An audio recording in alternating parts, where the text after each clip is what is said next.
Bonjour et bienvenue dans ce nouveau décryptage. Aujourd'hui, on s'attaque à un sujet absolument fascinant, notre démocratie. Et vous allez voir, ça va bien plus loin que le simple fait de glisser un petit bulletin dans une urne le dimanche. L'engagement politique s'est complètement métamorphosé avec le temps. Allez, on décortique tout ça ensemble, étape par étape. C'est parti.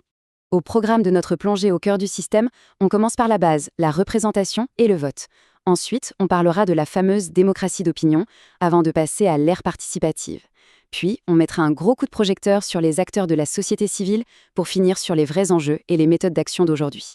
On attaque tout de suite avec notre première grande partie, la représentation et la place du vote. C'est littéralement l'acte fondateur de toute notre vie politique. Bon, pour bien capter comment le pouvoir se structure, il faut s'intéresser aux règles du jeu. En gros, on a deux poids lourds qui s'affrontent. D'un côté, le scrutin majoritaire. C'est le grand classique, le candidat qui a le plus de voix rafle la mise. Fin de l'histoire. Et de l'autre, on a le scrutin proportionnel. Là, l'idée, c'est de distribuer les sièges en proportion exacte des voix reçues.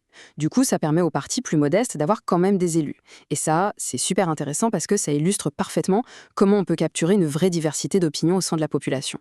Mais au fond, qu'est-ce qui nous pousse à voter pour tel ou tel candidat ? Eh bien, c'est un sacré mélange entre l'individuel et le collectif. Il y a d'abord des facteurs sociologiques clairs, comme la démographie, l'âge, le genre ou la religion. Les sources montrent par exemple que l'électorat catholique penche historiquement à droite. Ensuite, la géographie joue à plein régime, avec des ancrages très forts, comme le vote pour le Rassemblement national, qui est très élevé en Vendée. Le contexte de l'élection est aussi crucial. Rappelez-vous le rejet explosif de la Constitution européenne en 2004. Et enfin, le niveau d'intégration sociale et ce qu'on appelle la compétence politique d'une personne vont énormément peser sur sa décision de se déplacer aux urnes ou de s'abstenir. Ce qui nous amène à notre deuxième chapitre, une vraie révolution, la démocratie d'opinion. Bienvenue dans l'ère où les politiciens essaient de lire dans l'esprit des électeurs entre deux élections. Là, on fait face à un vrai changement de paradigme. Avant, on avait une gouvernance guidée par les partis politiques et leurs programmes. Aujourd'hui, on a basculé dans un système où l'opinion publique est mesurée en temps réel et c'est elle qui influence directement les décisions du gouvernement et la moindre stratégie politique. L'opinion est devenue la boussole quotidienne de nos dirigeants. Alors évidemment, ça pose une question gigantesque. Peut-on vraiment s'y fier ? Eh bien, c'est un débat qui fait rage. Même si ces sondages sont devenus le pain quotidien de la politique moderne, leur fiabilité réelle et leur légitimité sont vivement contestées. Les sociologues et les statisticiens remettent très souvent en cause leur rigueur méthodologique. C'est vraiment l'une des grosses tensions de notre système contemporain. Allez, on avance et on passe à la troisième étape de notre analyse, l'ère de la démocratie participative.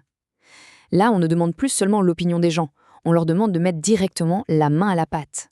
Ce nombre, 150, il est hyper emblématique. Il représente les 150 citoyens français qui ont été littéralement tirés au sort pour participer à la Convention citoyenne pour le climat entre 2019 et 2020. Leur mission institutionnelle, trouver des mesures concrètes pour faire baisser les émissions de gaz à effet de serre.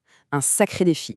Et concrètement, comment ça se passe ? Ça tient sur 3 piliers. 1. Le tirage au sort, pour avoir une sélection aléatoire qui représente vraiment toute la société.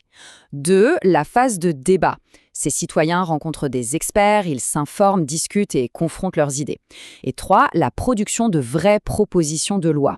Ce qui est brillant avec ce système, c'est qu'il ne cherche pas du tout à remplacer nos élus, mais plutôt à compléter la démocratie représentative de façon très intelligente. On arrive déjà à notre quatrième grande partie. Éloignons-nous un peu des institutions de l'État pour regarder la vraie force du terrain, le pouvoir de la société civile organisée. Et là, la diversité est juste incroyable. Contrairement aux partis politiques, ces acteurs ne veulent pas forcément prendre le pouvoir. Ils veulent faire pression dessus. On y trouve les classiques comme les syndicats ou les ONG, mais on a aussi des minorités régionalistes comme les Corses qui se battent pour leur identité. Il y a les mouvements LGBT et les féministes, toujours en première ligne pour l'égalité. On compte évidemment les écologistes, des géants comme le WWF jusqu'aux figures comme Greta Thunberg. Et il ne faut surtout pas oublier les mouvements des sans, les sans-papiers, les sans-domicile ou même des corps de métiers très spécifiques comme les infirmières qui s'organisent en collectif pour défendre leurs principes au quotidien. Mais attention, s'organiser de cette façon, ce n'est pas un phénomène nouveau. Regardez cet exemple historique. Dès 1954, en pleine crise du logement, la Fondation Abbé Pierre faisait déjà preuve d'un militantisme associatif extrêmement puissant pour secouer les pouvoirs publics. Ça illustre parfaitement les racines profondes de cet engagement. Et le plus fou, c'est que l'engagement, il peut être purement individuel et commencer au supermarché. D'un côté, on a le boycott, par exemple, le refus strict d'acheter une marque parce qu'elle n'est pas éthique, c'est un acte de rejet. Mais de l'autre, on a le boycott. Là, c'est une démarche positive. On achète activement du local, du bio ou du commerce équitable. Nos simples choix de consommation se transforment en véritables déclarations politiques. Ce qui nous propulse vers notre cinquième et dernière partie, les nouveaux enjeux et les moyens d'action. Qu'est-ce qui anime toutes ces luttes aujourd'hui? Et surtout, quelles sont les méthodes utilisées? Les sujets de préoccupation sont vastes et vraiment profonds.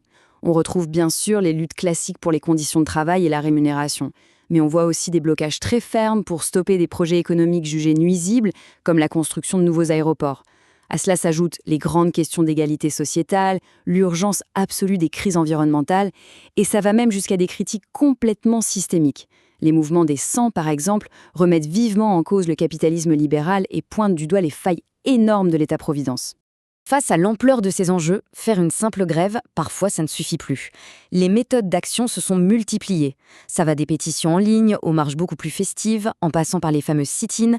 Et puis, il y a une méthode qui a particulièrement marqué les esprits ces dernières années, l'occupation non autorisée d'espaces publics. C'est exactement ce qu'on a vu avec le mouvement des Gilets jaunes en 2019 et l'occupation des ronds-points. Et ce qui est vraiment intéressant à analyser ici, c'est le rôle central de notre environnement technologique. Les réseaux sociaux et les médias traditionnels agissent comme de gigantesques amplificateurs. Du coup, pour réussir à capter l'attention et à exister visuellement, les mouvements sont souvent poussés à organiser des actions de plus en plus spectaculaires. L'avantage de cette dynamique en réseau, c'est qu'elle permet une internationalisation folle des revendications qui peuvent faire le tour du globe en seulement quelques heures. Néanmoins, et c'est un point de bascule crucial rapporté par nos sources, cette évolution a une limite. Bien que les méthodes d'action s'adaptent, le recours assumé à la violence par certains groupes radicaux reste un phénomène qui, par nature, est fondamentalement contraire à l'idée même de démocratie. Et oui, la démocratie repose avant tout sur le débat pacifique et le respect du cadre républicain, même quand les tensions sont au plus haut. Ce qui nous amène à cette ultime réflexion. Au fond, la démocratie s'arrête-t-elle vraiment au vote ? Tout au long de ce décryptage, on a vu que l'écosystème politique est foisonnant. Entre le scrutin proportionnel, la pression des sondages, les citoyens tirés au sort pour le climat, la multitude de groupes militants ou même notre façon de faire les courses, la participation ne se limite plus du tout à l'isoloir, elle absolument partout. Ça laisse vraiment matière à réfléchir sur notre propre implication, n'est-ce pas ? Merci beaucoup d'avoir suivi cette analyse et à très vite pour explorer un nouveau sujet.